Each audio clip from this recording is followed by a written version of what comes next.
Hey everybody, and welcome to the Variant Edition streaming show on Tuesdays. It's your local comic show.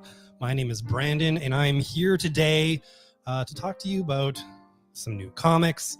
Not a whole lot in the way of new number ones. Now, part of this is, for whatever reason, Lunar has grouped our shipment for this week and next week, and is shipping it to us on Thursday. Seems helpful, right? No. I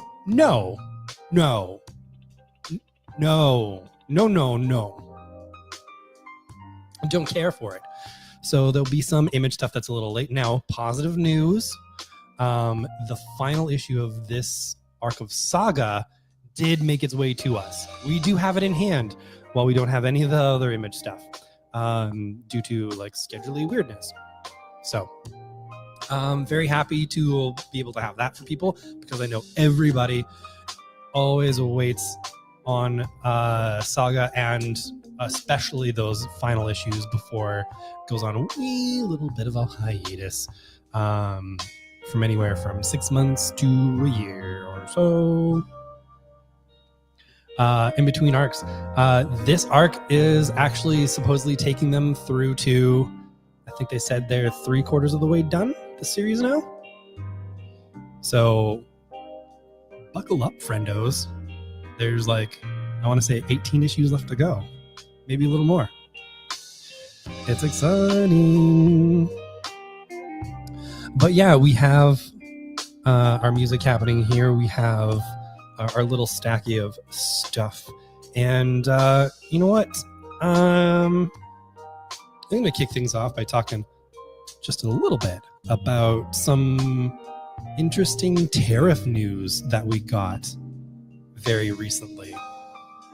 So as you know, we're keeping an eye on the tariffs coming from the States. And today we were made aware of a tariff that will be imposed by the Canadian government on, I believe, April 5th. Now, there's groups that are going to pressure this particular tax or this tariff to not go through, because it is a 25% tariff on all books. Now you can see how that could be a problem for us. We actually found this news out from the folks that help us provide our point of sale system or website. It's all kind of built into one. Our ordering system, more or less, for books, Book Manager. They pointed out that in addition to some tariffs that are planned to go through April 4th, or tariff on books at 25%. Now, the problem with that is most books, especially from the big companies, are from American companies that warehouse in America. Now, they do have some Canadian shipping points, but most of their stock exists in the States, is shipped from the States up to Canada's warehouses anyways. So maybe there's a different way to go about doing that, if the things are printed to just go directly to the Canadian warehouse. I don't know. But a bunch of different scenarios were around, basically like, where does this 25% tax or tariff go? At any level of the publishing industry, like, no one can really swallow that. The publisher, can they be expected to just eat away at 25% of what they get? They're not going to be making much money off their books. Is it us? Do we have to swallow it? Like, that brings a book from anything we sell to profitability to like just maybe breaking even, maybe, and that's not how you run a business. You have overhead. We have to pay for, you know, like power, the rent, everything like that. Like, does that get passed on the consumer? Like, I don't think anybody wants to have a book that, you know, say hardcovers like $25 American. It's already $34 Canadian. And even if we're paying the tariff based off of our cost, that's still adding a chunk of change to your end. Do we take a $34 book and make it like $38, $40? Like, that's not okay. So, you know, what do you do with all that stuff? Well,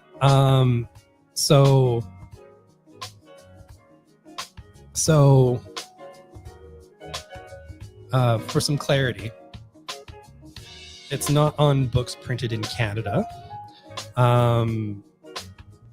because they'd be printed in Canada. It's basically any books that have to cross the border. So a lot of things are printed in Canada.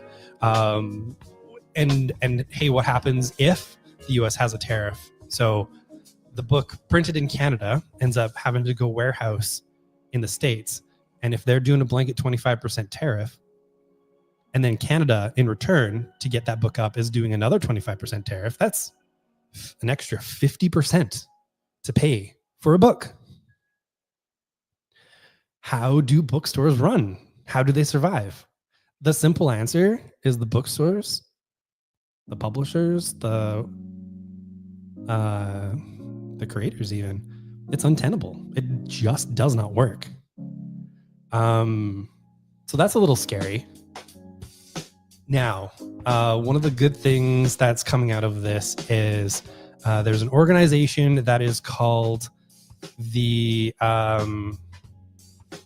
Canadian Independent Booksellers Association that I'm a part of, and they advocate on behalf of independent bookstores. It's basically a collective, and Book Manager and the CIBA, a bunch of other independent booksellers, and even Indigo, Chapters Indigo, are all teaming up to essentially lobby the Canadian government to not put this tax on books. Like, seriously, at the end of the day, what are books going to do in terms of this trade war?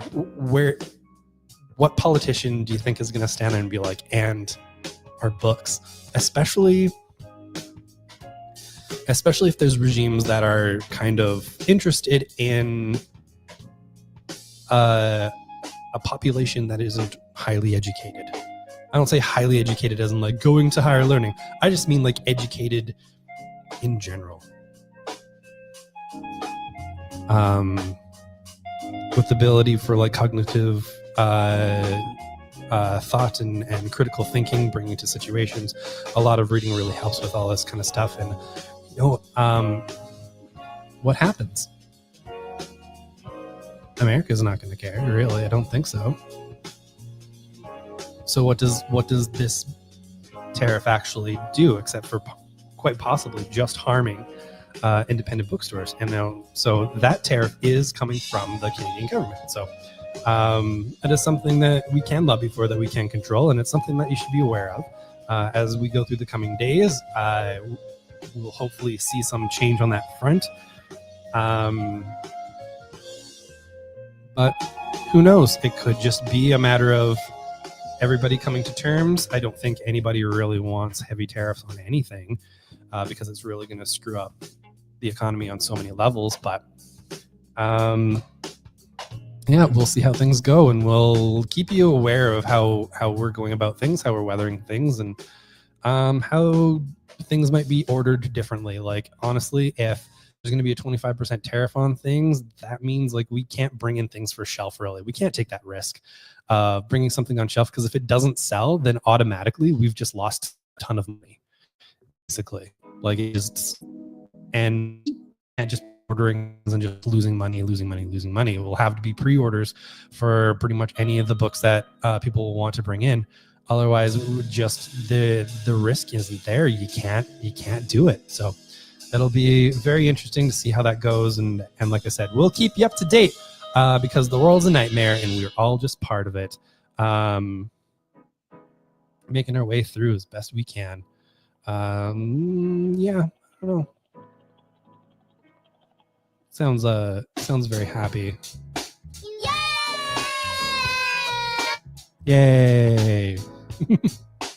All right, let's go to some less depressing stuff. Let's talk about some of the books that are coming out.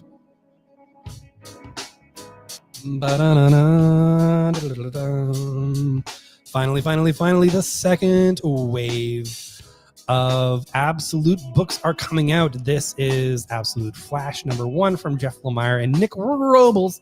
I love Nick Robles. He is an incredible talent. And this is the story of young Wally West.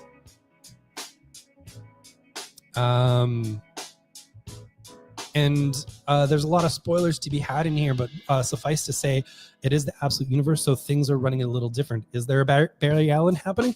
Yes. What is his role in this Flash series? It's a mystery, and you can find out in the pages here. But as some of you might know, this is sort of like an updated take on the DC universe. This is what the absolute books are. So far, they do have the Superman, the Batman, the Wonder Woman book out. Flash is a book that will find, I'll say, most of the tethers maybe between the books might be coming from here. Maybe that's something I heard. Just a little birdie kind of whispered to me. Maybe the end of this book really kind of sets something up for later this year. Who's to say? But you will find an extremely compelling story about Wally West as sort of an army brat, and this weird kind of sci-fi story. It's a wonderful story. I highly recommend it. And we have a bunch of copies, so definitely up on by. Cyclotron. Montreal prints most of Canada's comic books and Eastern states. I'm not sure it's going to affect us here in Canada, but I'm just an LCS worker, not an expert. A lot of what I was saying in terms of the book stuff is coming from the book industry. So like more of the prose books, they are saying that there will be a ripple effect on that because of books and collected editions, especially just because of where they're warehoused. They could be printed here, but if the warehousing isn't here, they ship down to the States, tariff. They ship back, tariff. You know, although right now, if the American tariff isn't on, no tariff down, but if the Canadian tariff is on, tariff coming back up. So interesting times. We'll see how they land because the tariffs in the States have been pushed off again. I'm assuming around April 4th. And so if it is across the board, that's a 50% tariff. Not going to be great.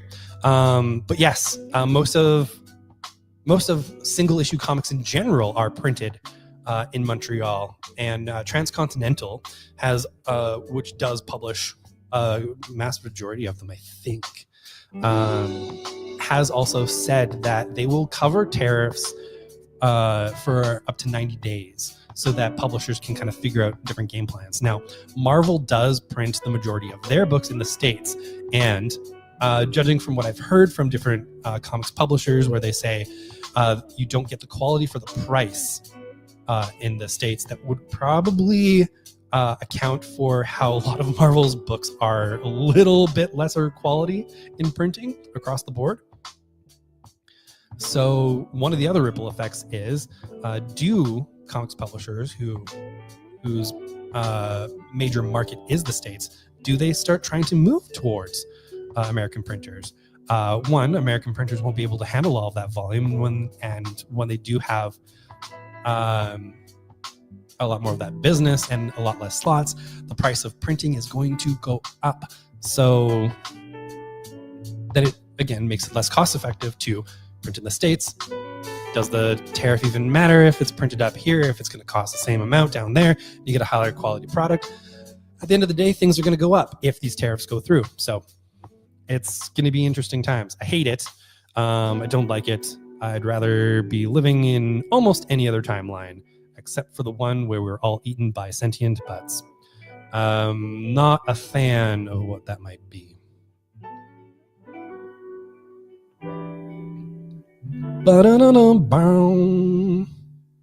I do want to talk about, if this will let me do it,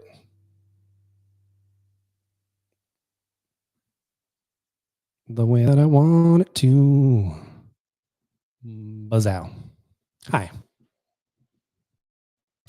I want to talk about the next book in the line of absolute DC coming out. This one's coming out next week, and I'm very excited about it. It is written by Dennis Camp, the writer of Assorted Crisis Events. And Assorted Crisis Events, if you've been paying attention to the store stuff, we just had a signing with the artist, Eric Zawadzki, here at the store this weekend. It was absolutely wonderful. Had a great time.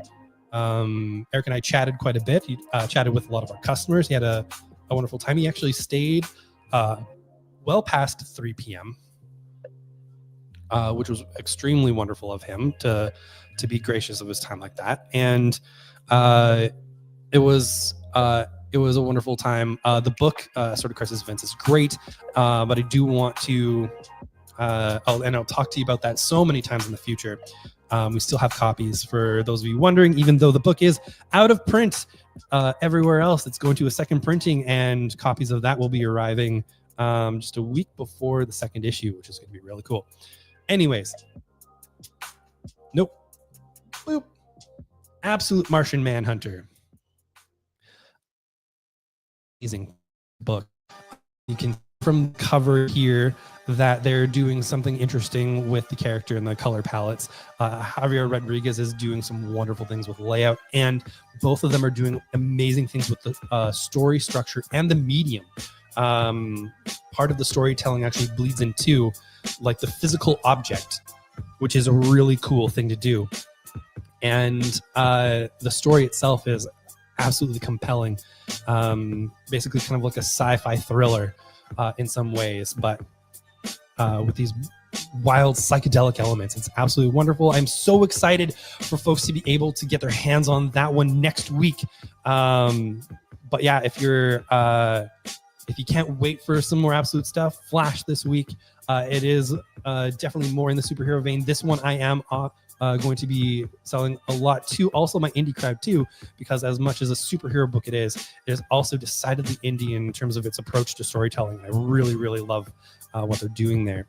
And let's see. Whoop. If I can do one more.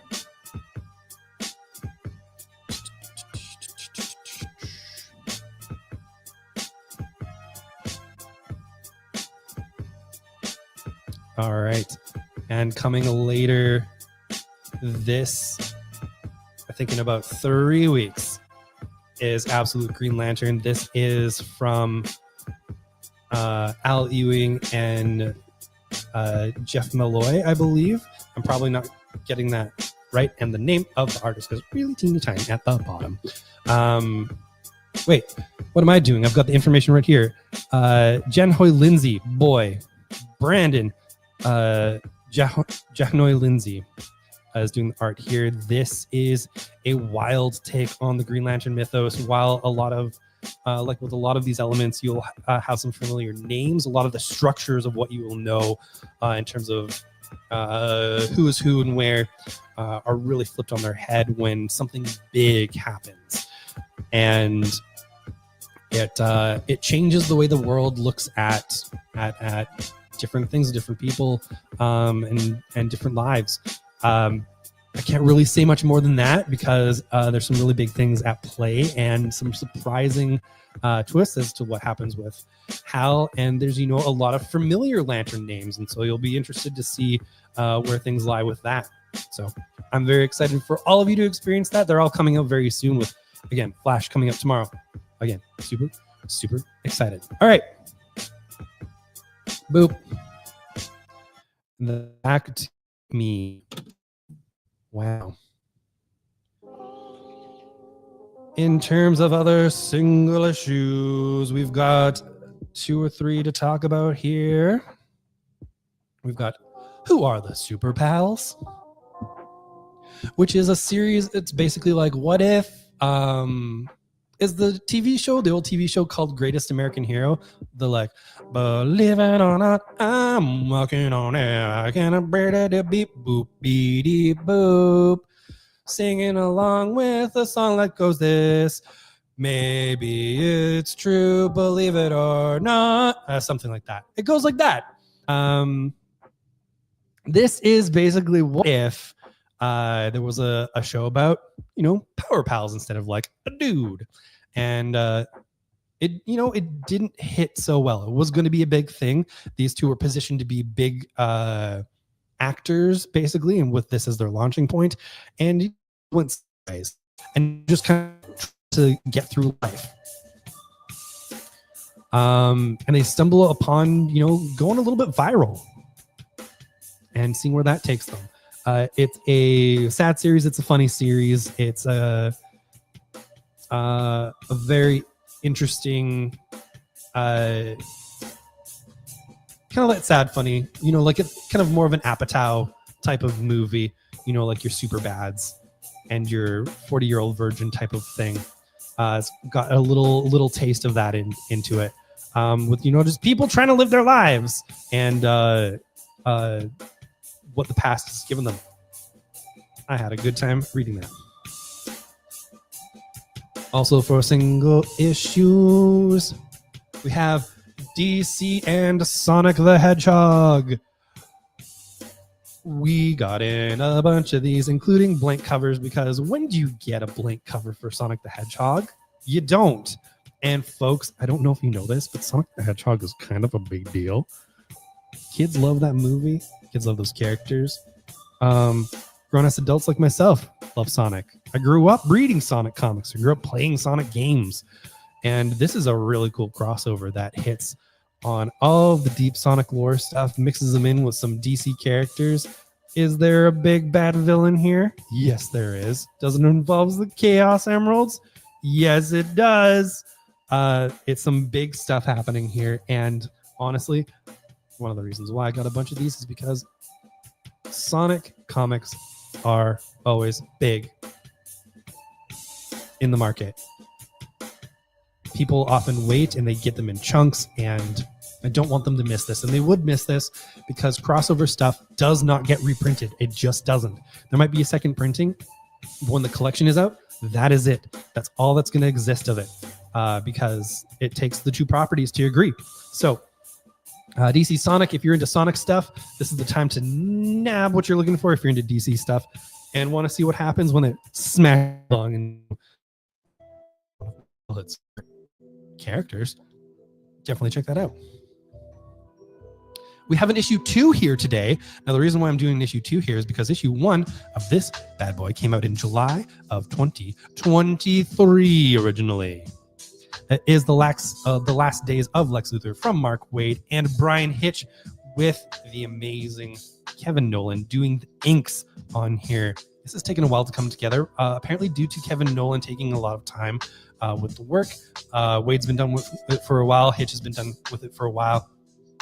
But the inking here from Kevin Nolan, if you do know his work, is exemplary. It is so rich, and I really love the way that this looks. For those of you who don't know, this is the story about the last days of Lex Luthor and how Superman is not so much tricked, but just his morals will not allow him to just let Lex die after a certain request that has been made of him, and how the two have to kind of coexist while the world do be crumbling. Yeah, it's hard to explain a little bit, but let's have the back cover do some heavy lifting for us. Lex Luthor is dying, and he wants the Man of Steel to help him find the cure for whatever is causing his rapid decline. While the world wants to say good riddance to Luthor, Superman will go to the ends of the universe, through different dimensions and across time to save his foe. But just why does he want to save the person who's spent a lifetime trying to destroy him? And will he even be able to find the solution? Maybe. Nobody knows. All right, and we have 3 collected editions to go over before we call it a day. Got a little bit of St. Patrick's Day leftover jovialism.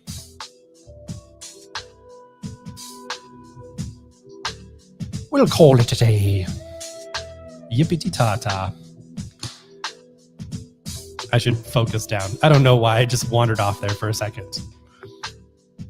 All right, got the first collected edition of the new era of X-Men. This is the anchor book.